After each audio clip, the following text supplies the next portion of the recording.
Bonjour à toutes et à tous, aujourd'hui je vous propose une petite astuce pour ceux d'entre vous qui utilisent Linux et plus particulièrement la distribution Ubuntu.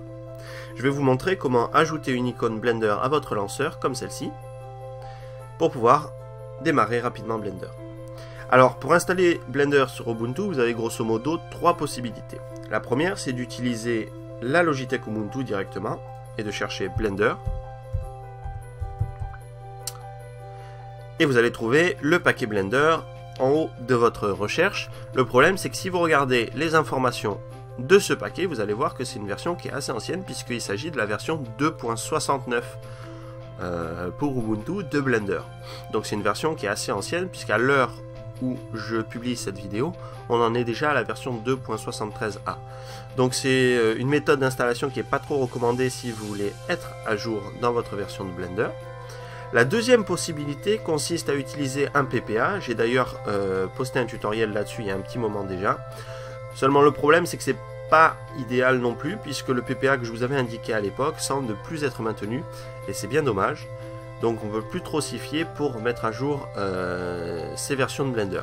Du coup, ce qu'il vous reste à faire, c'est d'aller sur le site officiel de Blender et télécharger directement le logiciel. Donc vous vous rendez dans la rubrique Download. Et là, vous avez la possibilité de choisir entre une version 64 ou 32 bits de Blender selon votre système d'exploitation.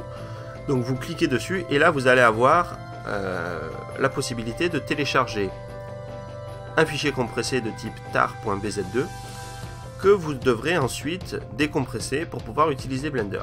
Une fois que c'est fait, vous allez vous retrouver avec un dossier dans lequel vous aurez tous les fichiers nécessaires à l'exécution de Blender et le fichier exécutable Blender lui-même qui vous permettra de le démarrer.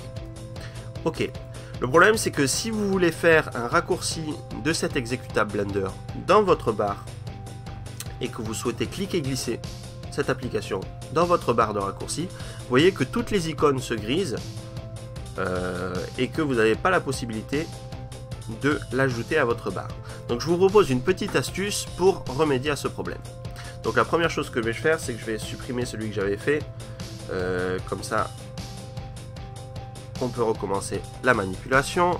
Donc la première chose que vous allez faire, c'est ouvrir un terminal, CTRL-ALT-T sur votre clavier si vous ne connaissez pas le raccourci, et vous allez taper sudo nano etc, pardon pas etc, usr pour user share applications blender.desktop. Donc cette commande va vous permettre de créer un fichier blender.desktop dans le dossier user share applications et vous permettre d'éditer ce fichier. Donc une fois que c'est fait, vous allez vous retrouver avec l'interface Nano qui est en fait un éditeur de texte, et dans cet éditeur de texte, vous allez copier le texte qui se trouvera juste en dessous de la vidéo. Donc vous faites copier-coller ce texte-là. Ensuite, il va vous falloir compléter ces paramètres-là. Donc le name, le nom, ça sera bien entendu Blender. Donc Blender.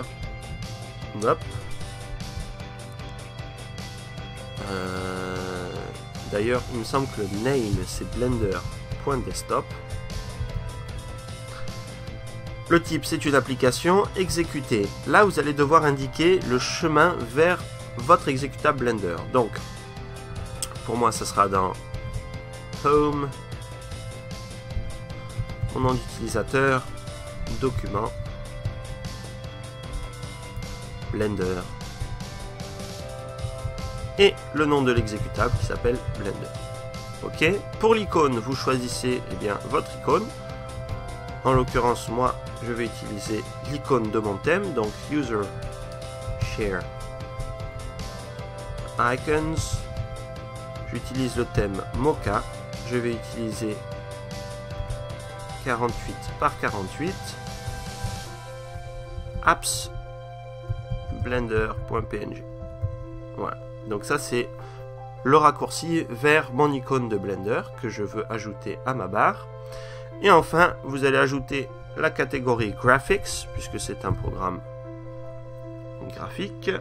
Et maintenant, vous pouvez mettre le nom Blender à votre raccourci. Une fois que c'est fait, vous allez faire CTRL-O pour enregistrer la modification et CTRL-X pour sortir de l'éditeur.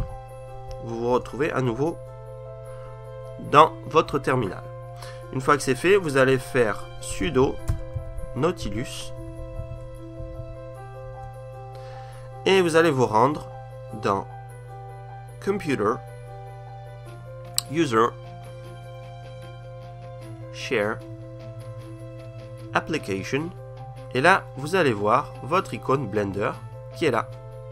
Et tout ce que vous avez à faire, c'est prendre cette icône et la glisser dans votre barre, comme ceci.